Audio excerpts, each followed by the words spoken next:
बिस्मिल्लाहिर्रहमानिर्रहीम अस्सलाम वालेकुम। मैं हूं करामत मुगल और मेरे साथ हैं बिशारत राजा साहब। सुप्रीम कोर्ट कवर करते हैं। बिशारत राजा साहब, आप काफ़ी हेक्टिक दिन रहा, बड़े फैसले आए हैं आज और एक डिटेल जजमेंट आई है 63A के हवाले से कि कैसे लोटा करेसी के लिए दरवाज़ा खोला गया।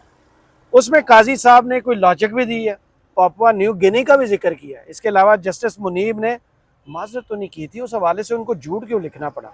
इसके अलावा इमरान खान को वो हमेशा की तरह नहीं बोले। और अगर इख्तियार ये पार्लिमानी लीडर का है तो फिर काजी साहब को इतनी जद्दोजहद करने की, इतनी दुश्मनियां पालने की क्या जरूरत थी। कमेटी खत्म हो गई, बेंच 4 रुकनी ने समाअत कर ली। फिर फैसले पर जजमेंट ऑफ द डे में 5 जजों का जिक्र उन्होंने कर दिया था। अगर ये लाइन ही उन्होंने 63A की जो कह रहे हैं 2 जजों के फैसले से पहले ठीक थी, तो फिर काजी साहब को इतनी मेहनत करने की क्यों जरूरत पेश आई। बिस्मिल्लाहिर्रहमानिर्रहीम। बहुत शुक्रिया मुगल साहब, आपने झूठ की बात की ना कि झूठ क्यों लिखना पड़ा। तो मैं आपको बताऊं कि जब इस केस की समाअत हो रही थी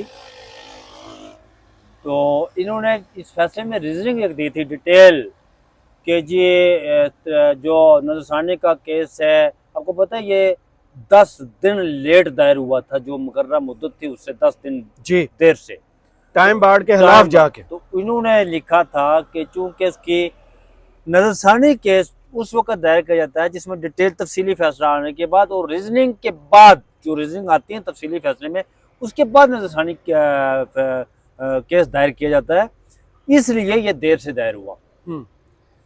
तो ये मसूफ चीफ जस्टिस काजी फाइज साहब, आपको याद होगा जब मखसूस नशिस्तों वाला केस नजरसानी दायर की थी नून लीग ने जी, और चीफ जस्टिस काजी फाइज साहब की सियासी पार्टी है ना नून लीग, ज़ाहिर उन्हीं की पार्टी है।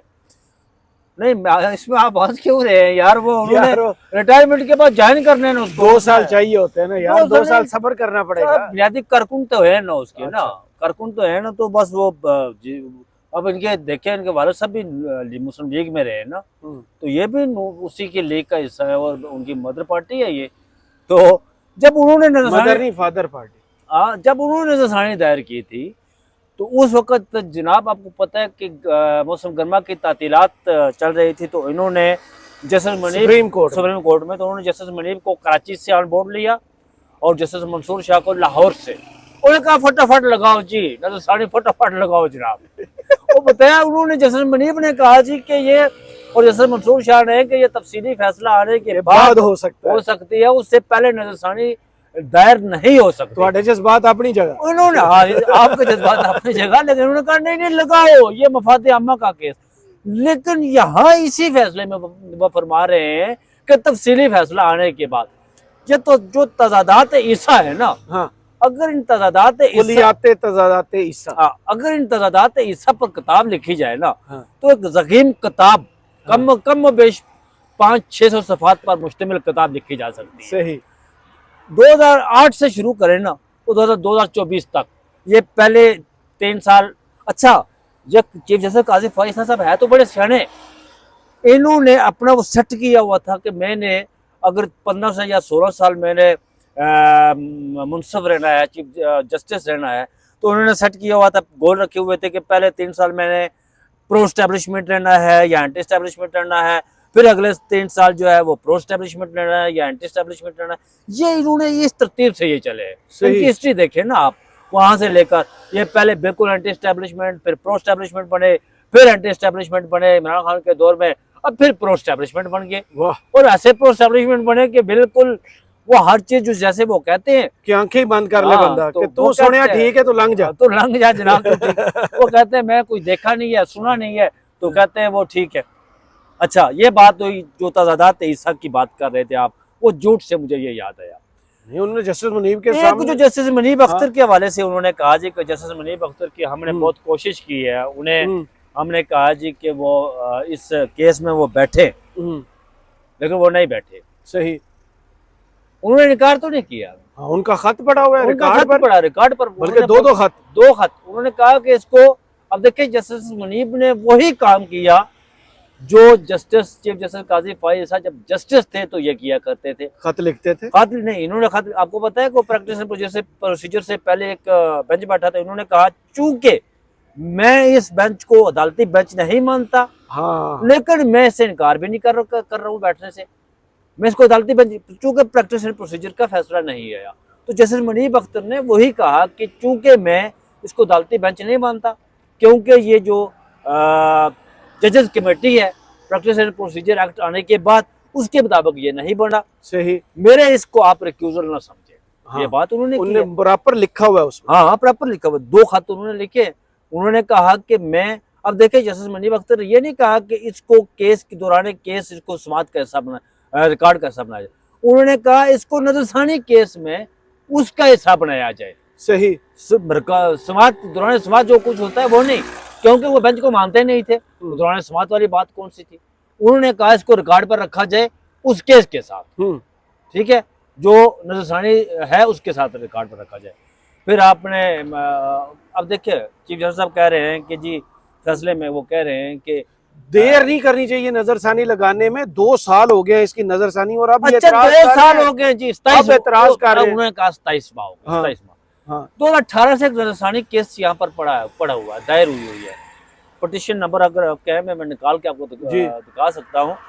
रियाज हनीफ राय एडवोकेट ने एक नजरसानी केस दायर किया हुआ है जी, जिसमें इनकी बतौर चीफ जस्टिस डायरेक्ट तकर्री को चैलेंज किया हुआ है और सुप्रीम कोर्ट के जस्टिस के आने के बलूचिस्तान हाई कोर्ट के जी।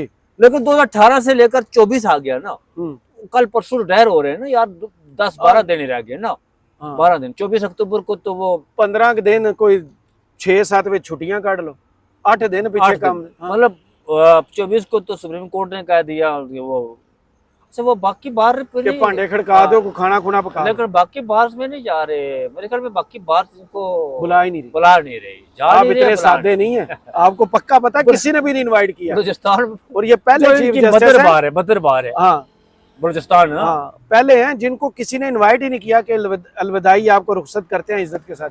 यार अगर उमर अता बंदयाल साहब के दौर में देखा जाए ना, तो उस दौर में आप देखें कि उनके दौर में भी बहुत सारे तजादात थे, लेकिन उन्हें उनकी मदर बार लाहौर ने, मुल्तान ने, पेशावर ने, अब्दाबाद, इन बार ने बुलाया था, कराची भी वो गए थे, लेकिन इन्हें आज की तारीख तक जब हम ये व्लॉग रिकॉर्ड कर रहे हैं ना, इस वक्त तक किसी बार ने इन्हें इनवाइट नहीं किया। और न ये सुप्रीम कोर्ट, कल ये देखे थे मैंने, कल वो जस्टिस अमीनुद्दीन खान और जस्टिस मजहर मियां आलम खेल के साथ वो बुनियादी इंसानी हकूक का मकबरा जो है ना, उसका मुआयना कर रहे थे। कल मैंने वहाँ देखे थे, वो वहाँ ही आ जा रहे हैं, बाकी किसी जगह नहीं। सही। तो बात कर रहे थे हम कि ये कह रहे हैं कि इन्होंने फैसले में ये लिखा जी कि जो पार्टी हेड है वो फैसला करता है इनराफ होने का, मुनर्रफ होने का, कि इसमें वो करे ना करे। फिर उन्होंने कहा जी कि वोट शुमार होता है, किसी जगह नहीं लिखा हुआ कि वोट शुमार नहीं होता।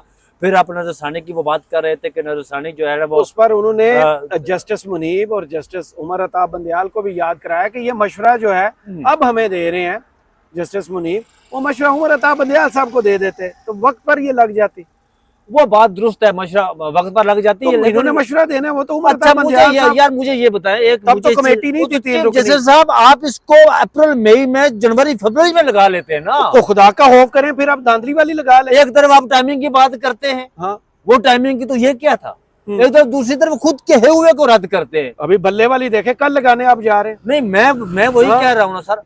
अब देखें वो कह रहे हैं कि टाइमिंग वाली बड़ी बात थी, मामला था, तो ये टाइमिंग क्या है? आपने तो जब वो आईनी अमेंडमेंट के हवाले से बात हो रही है तो आपने टाइमिंग फील्डिंग सेट करके दी कि चलो जी तुसी बंदे खरीद लो, उन्होंने वार दो जनाब, इतने बढ़ते हो तो कुछ नहीं होता, आंक लो ये जानवर लो, ऐसा नहीं होता सर। चीफ जस्टिस साहब आप जा रहे हैं, कम अज कम आपको मुगल साहब कह रहे हैं 7-8 दिन रह गए, बात दुरुस्त है, काम करने वर्किंग डे तो इतनी बचते, 7-8 दिन ही रह गए, 3-4 छुट्टियां बीच में, आज 10 है ना, 25 तक देखे 15 दिन, 7 बीच में छुट्टियां, 2 वीकेंड्स हैं, 3 छुट्टियां वैसे हैं, बाकी 8 दिन ही रह गए ना। मैं कैलकुलेशन से चल रहा हूँ, ठीक है, आपका कैलकुलेशन ठीक है। तो आप ऐसे फैसले करते हैं कि तारीख आपको याद रखते, आप ऐसे फैसले की तारीख तो आपको याद रखेगी, इसमें कोई दो राय नहीं है, लेकिन मोर्रख आपका नाम जो है ना वो जस्टिस मुनीर के नाम के ऊपर वाले लकीर पर लिखे, ये टॉप कर गए हैं। अब मुझे ना उतना ऊपर वाली लकीर पर, मैंने यही कहा, ये टॉप पे चले गए। जस्टिस काजी फायज ईसा जो वो ना बोले आरिफ अलवी साहब को, और ना ही वो इमरान खान का नाम नहीं लेते। वो कहते हैं उस वक्त के वजीर आजम, जब ये रेफरेंस भेजा गया एक तो छुपाया गया, पब्लिक ने किया, और उस वक्त के वजीर आजम, उस वक्त के वजीर आजम इमरान खान के खिलाफ कुछ भी मैं मवाद इनको मुतअद्दद बान पानी मिल मरतबा रहा है। मैं मुतअद्दद मरतबा ये बात कह चुका हूँ कि केस फरीक को तहरीक इंसाफ केस हो सुप्रीम कोर्ट में दायर, ये हो नहीं सकता कि चीफ जस्टिस काजी फाइज साहब उसको अपने पास न लगाएं। मेरा माइक का ताब नहीं ला सका। अच्छा, हाँ ये हो नहीं सकता कि चीफ जस्टिस काजी फाइज साहब उसको अपने पास न लगाएं। हाँ और ये हो नहीं सकता कि जस्टिस अमीनुद्दीन खान, जस्टिस नईम अख्तर खान उस बेंच का हिस्सा न हो, जस्टिस मुसर्रत अली। और ये हो नहीं सकता कभी भी ये हो नहीं सकता कि जब तहरीक इंसाफ फरीक को मुखालिफ हो, उनके मुखालिफ। मैं एक एग्जांपल देता हूँ आपको। इलेक्शन कमीशन ऑफ पाकिस्तान फरीक बन के गया तहरीक इंसाफ के खिलाफ, उसने केस दायर किया सुप्रीम कोर्ट में, तो चीफ जस्टिस काजी फाइज साहब ने वो केस अपनी अदालत में लगा दिया। जी। तो काजी फाइज साहब एडवोकेट वहां दलाल देने लगे। हैं? काजी फाइज साहब एडवोकेट वहां दलाल देने लगे ना यार। एडवोकेट नहीं है यार, जज और है। यार मैं ये क्या, अब बात तो सुने ना मुगल साहब, वहां पर काजी फाइज साहब एडवोकेट चीफ जस्टिस काजी फाइज साहब की अदालत में दलाल देने लगे। इतना मुतासर कुन दलाल दिए काजी फाइज साहब एडवोकेट ने कि चीफ जस्टिस काजी फाइज साहब उनसे बहुत मुतासर हुए। हाँ।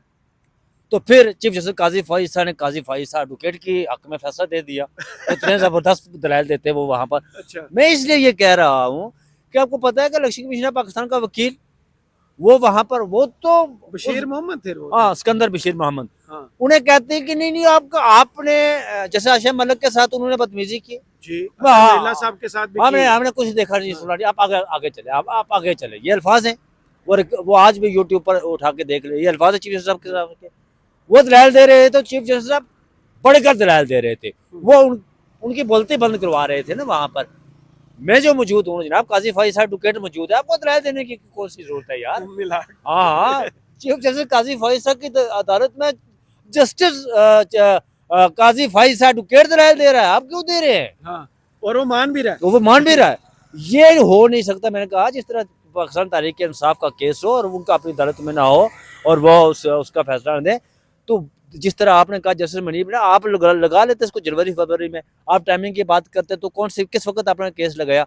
जब वो बंदे पूरे नहीं, उनके पास नंबरिंग पूरी, गेम नहीं पूरी हो रही थी, बंदे पूरे नहीं हो रहे थे, उन्होंने कहा लाओ जो केस कैसा दे देता बंदे पूरे करके दो। वो एक अफ्रीकी किसी मुल्क का उन्होंने हवाला, उनका हवाला भी दिया, पापुआ न्यू गिनी खुदकार सिस्टम का। उन्होंने कहा खुदकार सिस्टम था तो वो सुप्रीम कोर्ट ने उसको खत्म किया। चीफ जस्टिस साहब ऐसा ना करें आप, जब भी इस तरह होता है कोई मामला तो आप ऐसे देते हैं, फिर ये भी आपके क्रेडिट पर जाता है कि एक फैसला सुप्रीम कोर्ट, आप ही 3 दफ़ा उस फैसले को आपने बदला है। अब उसको उस पर मैं बात नहीं करूँगा, लेकिन पहले कुछ और फैसला दिया, बाद में नजरसानी हुई कुछ और दिया, आज डिटेल जजमेंट, आज डिटेल जजमेंट, वो मुबारक नजरसानी वाला, हाँ। वो मौलवियों को बुलाकर आपने कुछ और फैसला दिया। कौन सी बात करते हैं असूल की? आपने कायद-ए-आज़म मोहम्मद अली जिन्ना का हवाला दिया हजूर, कि आपने कहा कि वो असूलों के बड़े, तो आपने कौन से असूल आपने देखे? एक असूल बताएं काजी साहब, क्या इनकी किताब नहीं खोलनी, इसके अलावा बताना। सर आप असूलों की बात करते थे ना, हाँ। तो जब आप बुनियादी इंसानी हकूक़ के बड़े चैंपियन रहे हैं, तो आप कहते हैं कि मैं, जब आप जस्टिस थे, जब आप एडवोकेट थे, आप डान में आर्टिकल लिखा करते थे बुनियादी इंसानी हकूक़ पर, आज़ादी इज़हार राय पर, और जब आपके सामने केस होते थे बुनियादी इंसानी हकूक़ का दबरदूस किया जाता था, बूटू तले रौंदा गया। जब भी कोई वकील आपके सामने ये बात करता तो आप कहते चुप, मेरे सामने ये, अब टेक्स्ट पर है ना, मेरे सामने ये लिखा हुआ नहीं है, आप टेक्स्ट पर हैं, टेक्स्ट पर कौन से बुनियादी इंसानी हकूक़? आप बताएं। आप इंसान आज़ादी इज़हार राय की बात आपने हमें अपने सामने खड़ा कर दिया कि आपने मुस्तफा काज़मी के साथ आपने क्या किया? वो बेचारा बोला, वो बेचारा वहाँ बोला, तो उनके कुछ दोस्तों ने हमारे ने कहा जी कि उन्होंने कहा पुलिस को गिरफ्तार नहीं करना। वो क्या हुआ? उनको वो तो लगवा दिया, फेंटा तो फिर अदालत में पेश नहीं हुए। क्या 80 साल के बंदे को आपने फेंटा लगवा दिया? अब बताएं, ये आज कमेटी का इजलास होना था, जब मैं सुप्रीम कोर्ट से आया हूँ। मोहम्मद साहब आपने ये मुझसे सवाल किया था, जब फिर ये आपने मुझसे पूछा था, मैं आपको बताऊं, मुझे भी यही फिक्र लाहक थी, वो करने क्या जा रहे हैं ना। मैं आपको बताऊं कि कमेटी का इजलास हो, इससे पहले जो इजलास हुए IAC से जुड़ा है, इससे पहले जो जजेस कमेटी की मैंने कल ट्वीट किया था कि इन्होंने कहा हजूर वाला, मैं आप किसी माजराई का हिस्सा नहीं बनना चाहता, मुझे ग्रेसफुली रिस्पेक्टफुली जो है ना वो मेरी रुखसती दे दे, फिर मैं लंदन जाऊं, स्पेन जाऊं, मज़े करूं, सारा कुछ करूं, पाकिस्तान तबाह होता रहे, बर्बाद होता रहे।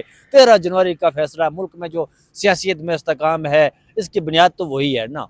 लेकिन आपने हजूर टूर जाना है बाहर, आपने कौन सा अच्छा, अपना टूर मुल्क है। जाना है। हाँ, तो वो मैं कह रहा था कि इससे पहले जो जजेस कमेटी के हुई, उसके मिनट्स आए, वो जो पहले जस्टिस मंसूर शाह, जस्टिस मुनीब अख्तर के जब जो वो जजेस कमेटी में शामिल थे, उस वक्त जो बेंच बनाए गए थे ना, वही बेंच की कंपोजिशन चली आ रही है। सही। बेंच की कंपोजिशन तब्दील नहीं की, सिवाय उन्होंने एक दो बेंच जो एक वो लगाया, उन्होंने केस 63 का लगाया और दूसरा लगाया, बाकी वही चली आ रही है। उसके बाद जो जब ये तरमीमी आर्डिनेंस आया ना, तो उसके बाद से जस्टिस मंसूर शाह, जस्टिस मुनीब अख्तर, ये लोग नहीं बैठे, ये जजेस नहीं बैठे, इसलिए कि वो उसको मानते ही नहीं सरे से। वो कहते हैं कि ये अदालत नहीं है ना आईनी, वो तो गैर कानूनी गैर आईनी है। तो जस्टिस मंसूर शाह ने खत लिखे हैं, इस पर खतूत लिखे हैं ऊपर तले, जस्टिस मंसूर शाह ने, मुनीब ने लिखे, तो उस तो पर कोई वो खबर कमेटी से आज नहीं आई? नहीं नहीं कोई कोई खबर इजलास नहीं। हुआ है कि नहीं? कोई- क्योंकि जब मैं आया था नहीं तब नहीं तो कोई खबरें इजलास, चल रही। कोई इजलास कल मुमकिन है कि कल हो, अच्छा। फ्राइडे है, कल हो, आज कोई नहीं हुआ। सही, चलें, बहुत शुक्रिया बिशार राजा साहब आपके वक्त का। कमेंट्स बॉक्स में ज़रूर बताइए वीडियो आपको कैसी लगी। इजाज़त दीजिए, अल्लाह हाफ़िज़।